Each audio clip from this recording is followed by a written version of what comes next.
And that's pretty crazy to me. That's not something that's easy to pull off.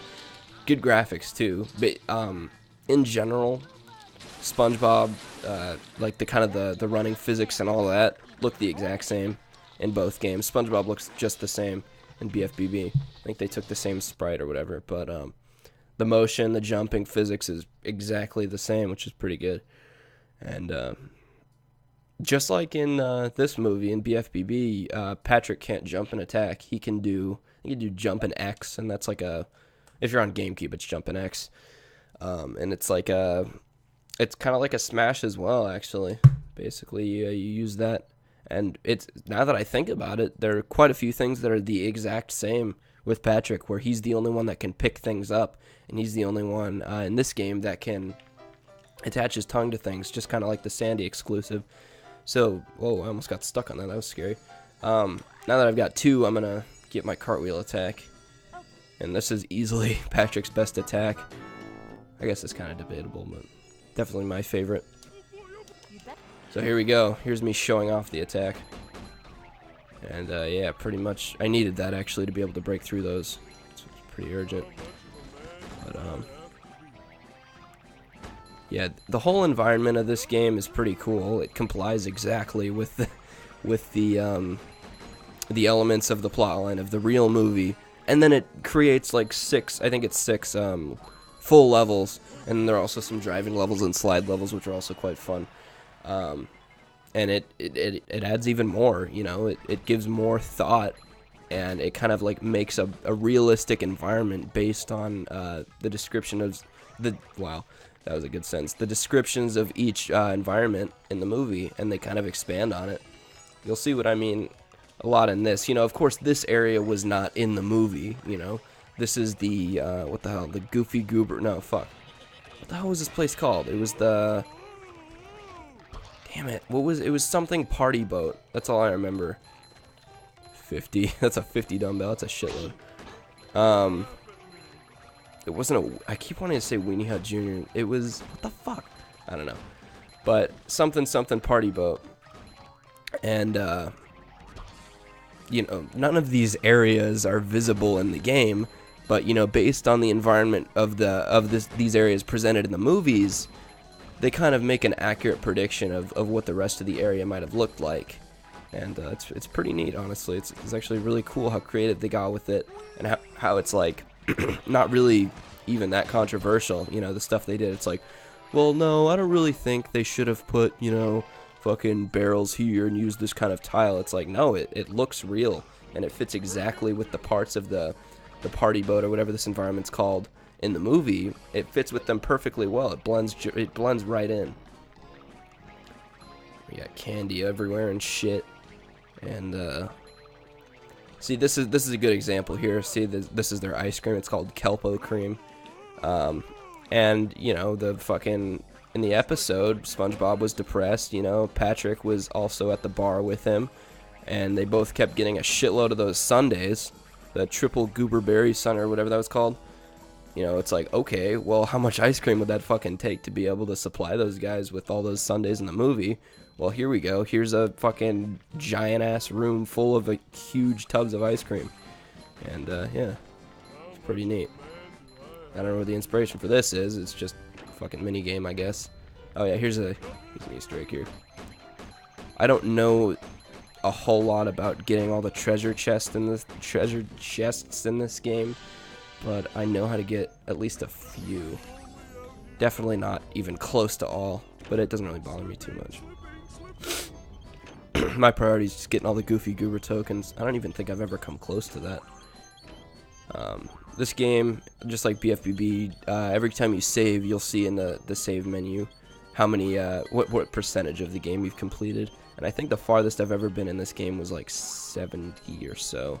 If not, maybe in the 80s, I can't quite remember. But, in BFBB, I got an easy 100, and if not, I got like a 99. You know, I finally got the 100 that one time, and that was, I think I just looked for all the socks. That was what I was missing last time.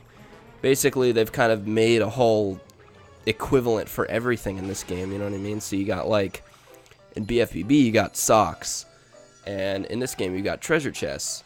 In BFPB, you have golden spatulas. In this game, you have Goofy Goober tokens. And why is SpongeBob up there? I never noticed that. And, oh shit. It's going to take me to the next level. Okay, cool with me. This is the one thing I was referring to earlier that just really sucks ass about the game. But I'll talk about that a bit later once you start to see the pattern I'm talking about. Sorry I'm being like really vague on that, but I want you guys to take a guess at why this game sometimes pisses me off. And you'll start to see that quite quickly. But in BFBB, whenever you wanted to change characters, you'd have those. I know this takes a really long time.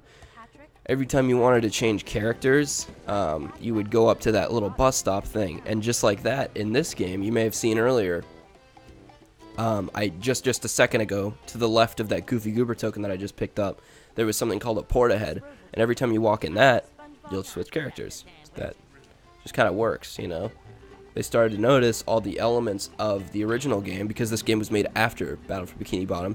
They started to notice how many things were quite successful, and they kind of just repeated them in a kind of different way that fit more of the movie's plotline. That's really clever of them. And of course, they took out Sandy because she's literally not relevant in the movie at all. She had one line, I believe, if not like maybe one more. And do you guys remember what it is? It's 3 words. She said, "I paid 10." And Mrs. Puff said, "We paid $9 for this," and Sandy was like, "I paid 10." It was the dumbest bullshit I've ever heard in my life, but she has no relevance to the movie. You know who has actually quite a lot though is Squidward, and it honestly pissed me off that you could never play as Squidward in BFBB or this game, although you can play as Squidward in a good SpongeBob game, not made by Heavy Iron, I don't believe, that was like fucking tight, and you guys probably will all know it. It's called SpongeBob Lights Camera Pants. And it's a game made of all these cool-ass mini-games.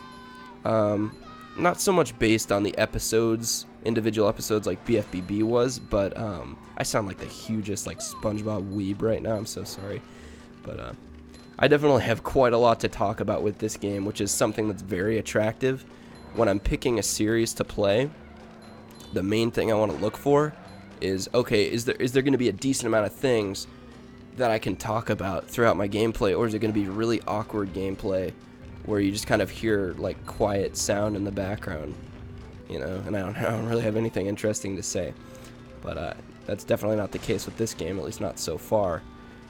And Lights Camera Pants was a game made, I don't remember who made it. It might have been a THQ game as well, but you know, I got to get this upgrade. I might as well kind of upgrade evenly, because you can upgrade by character. So I upgraded Patrick's health right after I upgraded SpongeBob's, and I'll probably keep alternating that, and then I'll start moving on to the actual attacks. You can upgrade both of their spin attacks, and they'll start to deflect projectiles, which you'll see later. I'm not gonna try to spoil any of that, but Lights Camera Pants has quite a few mini games. They're all really fun. I don't remember a single mini game in there that I just hated the fuck out of. Maybe like one if I tried hard to remember, but for the most part, really good ass game. You know, what's an ass game? Fuck you. So, really great game, and definitely had some fun with that. And you could play as Squidward.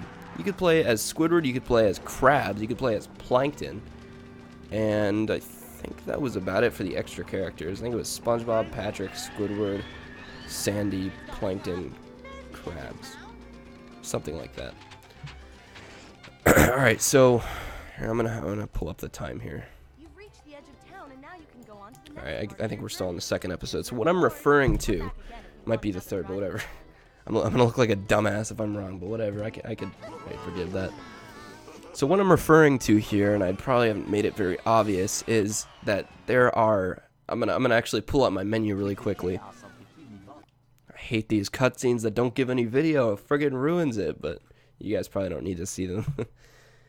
Alright, after this loads in the next probably 80 years, I'll pull up the pause menu, and I'll shed some light on something that honestly just blows jobs about this game. Blows huge jobs. Damn, I get like a megabyte a second added onto this video, even on the loading screen. What the hell? I got 15-minute episodes. Sorry, what the hell? I got 15-minute episodes going with this, and I think that's going to be a good length because this game is quite long. With zombie stuff in general, I kind of like to match up with Zach, and he likes the 10-minute episodes. And honestly, those seem to work out quite well. They're more kind of, I don't know if shareable is the right word, but like just kind of more considerate toward the people that are watching, because not everybody has a shitload of time to watch longer episodes all the time. You know, they could be busy with something. Oh, I got it. Shit, I did. I thought I had 4 Goofy Goober tokens. I guess I had enough. Okay, so here's what I was referring to. Sandwich Driving 101. This is a driving level. No weenie parking anytime. This is a driving level. Sunday driving. This is a driving level.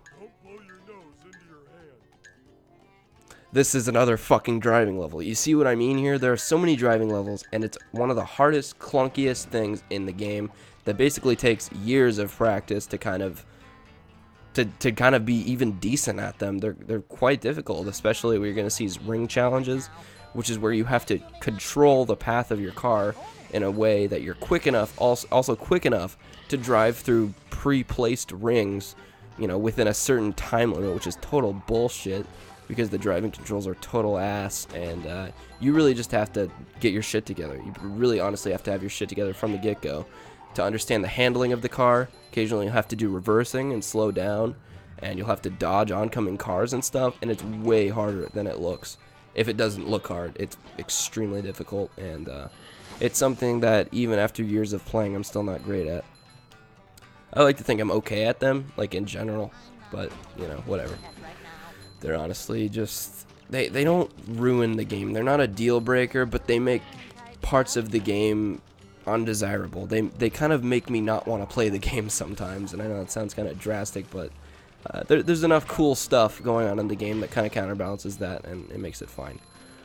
But here we go. I don't have the upgraded spin attack yet, so whatever barf he's like slamming at me, I can't deflect yet. But when I upgrade my spin attack in the upgrade menu here, it's karate spin, and for Patrick it's star spin. If you upgrade either of those, the character will be able to deflect any projectiles and return them immediately to the person that shot them, which is honestly like the coolest thing in the fucking world, and you're actually going to need it at some point. So that's something that I always like in this game. It's pretty cool. Pretty cool feature to have upgrades. Whereas a lot of the other stuff is generally just repeating stuff that was seen as successful in BFBB, and they definitely tried their best to build on it, and I think they definitely succeeded. So right here, this is Shell City Dead Ahead. This is the second level of, I think, 6 open environments so far, and right now the main mission is called Topple a Trio of Towers, and I am toppling 3 towers, and that was the first one, I think. I can't quite remember.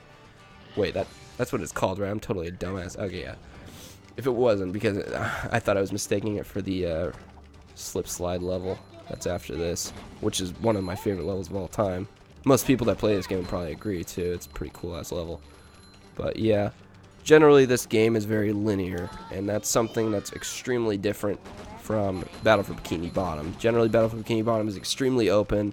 You can go any number of directions, and even though that holds true a bit in this game, you know, I don't even have to think about where I'm going. I kind of know that where I'm going is the right way because there's really only one obvious path. And can I jump there? Let me see if I can reach that. Shit, yeah, I can. Here we go. Spongebob Challenge. This is easily one of the coolest things in the game. They're not their own levels. Like, if I went to the menu, you wouldn't see Spongebob Challenge as its own area. But this is like an individual Goofy Goober token. That's just kind of like a side quest, just like the Combat Arena challenge I was doing earlier. So Spongebob challenges are awesome, and I can't hear the game very well right now because I'm having to do a lot to balance the audio in my voice, but you probably can hear it. This is some of the coolest fucking music I've heard in my life. It's jazzy, it's awesome, and these levels are always challenging but also pretty fun. And I've got another upgrade here, so we're going to do. I don't really think I'm gonna need five 5 or 6 health yet, so I'm going to upgrade the karate spin because I'm going to be playing as SpongeBob for the remainder of this level.